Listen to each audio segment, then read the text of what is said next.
Yo, it's Go, and welcome to the video. If you're like me in BFD and you've been using like a standard rotation of Star Surge, Sunfire, Moonfire, Wrath, Star Surge, Wrath, rinse and repeat, there's a fairly new theorycraft idea involving both Insect Swarm and melee swings. So let's take a look at a log of the boomy Keftenk, who has been using this in theory crafting with a bunch of others in the Druid Discord. This log was done 3 days ago on December 27th, and let's take a look at Insect Swarm really quickly. And the interesting thing with this spell is it has no partial resists. When you check out any of our other spells, Moonfire, Wrath, Sunfire, Star Surge, all of those will have resisted ticks, resisted hits, resisted crits, all that kind of stuff, which isn't that much, but theoretically it's enough to make the justification to spec into Insect Swarm. Not only does Insect Swarm have a slightly higher average cast than Wrath, because it's an instant cast, it allows your melee to swing during the GCD, whereas while you're casting a Wrath, you're not going to have a melee swing occur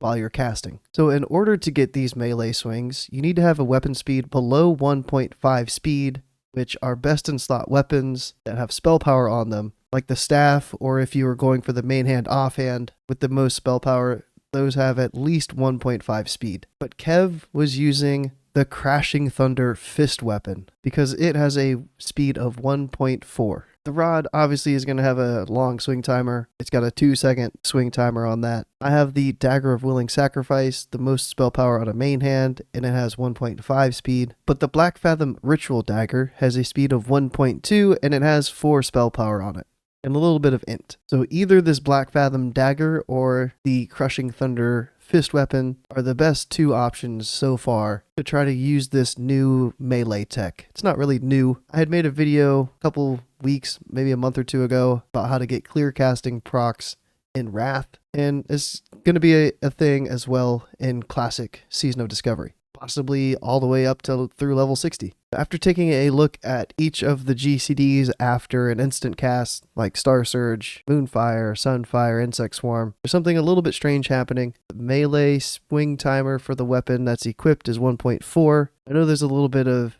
delay when it's not the person logging that you're looking at, which explains like the 100th decimal being slightly off. But for Star Surge, it seems to be like a 1.2 second melee after the cast. Sunfire, Moonfire about 1.4, which should be expected, and then Insect Swarm was about 1.3. But it just goes to show that all of these instant casts allow for the melee swing as long as you're in melee range and hopefully behind the boss so you don't get your melee dodged. And then if we look at the actual spell rotation, we've got the Star Surge, Sunfire, Moonfire. Insect Swarm replaces the first Wrath that I used to cast myself. And then Star Surge, Wrath, rinse and repeat. These next 8 spells are the exact same as the first 8. And then looking at the DPS for the fight, it was 121 DPS. And I'm looking at the last boss, Akumai, just because it's the easiest to be able to stand still and do this melee rotation. You should be able to on all the bosses. You might get knocked off of the platform on the first boss. Spell damage on Gamora. You might not really want to melee. As long as you're not trying to get ported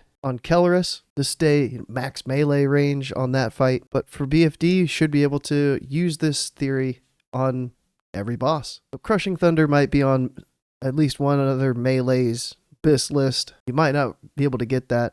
But the 4 spell power dagger, I've passed on a couple times, not even thinking about it. If you're curious enough to give this a try, post your logs down below and compare your DPS with some previous logs, and let's see if this is actually a thing. Either way, I hope you're having fun. This just seemed like a really fun thing to try. I might have to do so myself because I still haven't seen the staff drop, and it could maybe help us level up to level 40. But thanks for watching and have fun in BFD.